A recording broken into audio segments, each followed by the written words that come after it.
ओम नमो भगवते वासुदेवाय। राधे राधे प्रिय भक्तों, जय श्री हरि। आप सभी का स्वागत है आपके अपने आध्यात्मिक परिवार श्री हरि कथा वाणी में। आज हम पुरुषोत्तम महात्म्य के 17वें अध्याय का श्रवण करने जा रहे हैं। पिछले अध्याय में हमने देखा था कि भगवान की कृपा से सुदेव शर्मा के जीवन में पुत्र का आगमन हुआ और उनका जीवन आनंद से भर गया। लेकिन आज की कथा जीवन के उस कठोर सत्य को प्रकट करती है जहाँ सुख के बाद अचानक दुख का प्रहार होता है। पुत्र वियोग के कारण सुदेव और गौतमी का संसार शोक और करुणा में डूब जाता है। यह प्रसंग हमें यह गहरा संदेश देता है कि संसार के सभी संबंध अस्थायी हैं। केवल भगवान श्री हरि का नाम और उनकी शरण ही सच्चा आधार है। तो आइए श्रद्धा और भक्ति के साथ श्रवण करते हैं पुरुषोत्तम महात्म्य का 17वां अध्याय, सुदेव का पुत्र वियोग एवं भगवान की शरणागति। बोलिए श्री हरि विष्णु भगवान की जय। ओम नमो भगवते वासुदेवाय। 17वां अध्याय, सुदेव का पुत्र शोक में विलाप करना। नारद जी बोले, हे कृपा सागर, ज्ञानोपार्जन के पश्चात दृढ़धनवा का क्या हुआ? श्री नारायण जी बोले, राजा दृढ़धनवा अपने पूर्व जन्म की कहानी सुनकर अति आश्चर्य से भर उठे। वाल्मीकि जी ने पुनः कहना शुरू किया, हे राजन, अपनी पत्नी की ऐसी कर्णप्रिय शीतल वाणी को सुनकर सुदेव शर्मा ने धीरज रख लिया और हरि के ध्यान में मग्न हो गए। एक दिन एक दीर्घ श्वास लेकर फिर दीन स्वर में कह उठे, अच्छा, जो होनहार है वह हो ले। इसी प्रकार कुछ काल यूं ही बीत गया। एक दिन सुदेव ब्राह्मण श्री हरि चिंतन में निमग्न जब समेधा कुश फल फूल एकत्र करने हेतु वन की ओर गए तो उसी दिन पुत्र शुकदेव भी मित्रों के साथ बावड़ी पर जा पहुंचा और जल क्रीड़ा हेतु बावड़ी में उतर गया। ग्रीष्म ऋतु थी। वे लोग एक दूसरे पर जल उछालने लगे। शुकदेव को इस खेल से बड़ा आनंद प्राप्त हुआ। वे सब बालकों के साथ बावड़ी में आगे बहते गए और प्रेम से खेलते रहे। खेल ही खेल में बालकों ने उसे गहरे जल की ओर भगा दिया।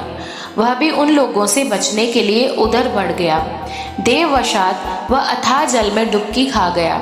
उसने अपनी सास को अपने मित्रों को धोखा देने के लिए रोक लिया और डुबकी लगाई, किंतु वह अपने को संभाल न सकने के कारण अत्यंत व्याकुल हो गया। उसने निकलने का प्रयत्न किया, लेकिन वह ऐसा न कर सका और वहीं डूब गया और उसकी मृत्यु हो गई। यह देखकर अन्य बालक हाहाकार करते हुए वहां से भागे और इस शोक समाचार को उसकी माता गौतमी को आकर सुनाया। बालकों की ऐसी वज्रपात जैसी वाणी को सुनकर गौतमी पुत्र के शोक से विह्वल हो धरती पर मूर्छित हो गिर पड़ी। उसी समय सुदेव ब्राह्मण का भी आगमन हुआ। पुत्र की मृत्यु का संवाद सुनकर वह भी कटे वृक्ष की तरह पृथ्वी पर पछाड़ खाकर गिर गई। इसके अनंतर दोनों पति पत्नी उस बावड़ी के निकट पहुँचे और पुत्र के शव को निकालकर उसे अंक में भरकर सुदेव ने उसके मुख को अनेकों बार चूमा। इसी तरह पुत्र के मुख को देखकर करुण रुदन करते हुए सुदेव गदगद वाणी में बोले, हे पुत्र, मेरे सोच को दूर करने वाली मनोहर शीतल वाणी में मुझसे वार्ता तो कर। हे बेटे, मुझसे इससे सुख मिलेगा। हे वत्स, वृद्ध माता पिता को असमय में छोड़कर तुम्हारा ये जाना उचित नहीं। हे पुत्र, तुम शीघ्र उठो और सोना छोड़कर जल्दी ही पढ़ने के लिए बैठो। मैं तुम्हें छोड़कर गढ़ नहीं जाऊंगा। वहाँ अब क्या रखा है? मैंने कोई निंदित कार्य नहीं किया, ब्रह्म हत्या नहीं की, जिस पर भी किस कुकर्म का मुझे यह फल मिला है। हे निर्दयी विधाता, तुम्हें इस दीन वृद्ध की आंखें निकालकर क्या लाभ मिला है? हे पुत्र, कुछ तो बोलो। तुम्हारी यह माता कुर्री की भांति सारी लज्जा को त्याग कर कैसा विलाप कर रही है। क्या उसे देखकर भी तुम्हें कुछ भी दया नहीं होती? मुझसे तो राजा दशरथ ही धन्य हैं, जिन्होंने पुत्र श्री रामचंद्र के वन गमन करने पर अपने प्राण त्याग दिए। वे पुत्र के विरह से ही इतने दुखी हो गए, लेकिन मैं अपने पुत्र के निधन पर भी जीवित हूँ। मुझे धिक्कार है। हे गोविंद, हे विष्णु, हे यदुनाथ, हे रुक्मणीपति, हे मुरारे, दोनों पर दया करने वाले दयालु भगवान, मेरे पुत्र के शोकानल से मेरी रक्षा करो। श्री वृहद नारदीय पुरुषोत्तम मास महात्म्य 17वां अध्याय समाप्त। तो प्रिय भक्तों, आज के इस अध्याय में हमने देखा कि पुत्र के वियोग ने सुदेव और गौतमी के जीवन को गहरे दुख में डुबो दिया। उनका करुण विलाप और असहनीय पीड़ा हृदय को द्रवित कर देती है।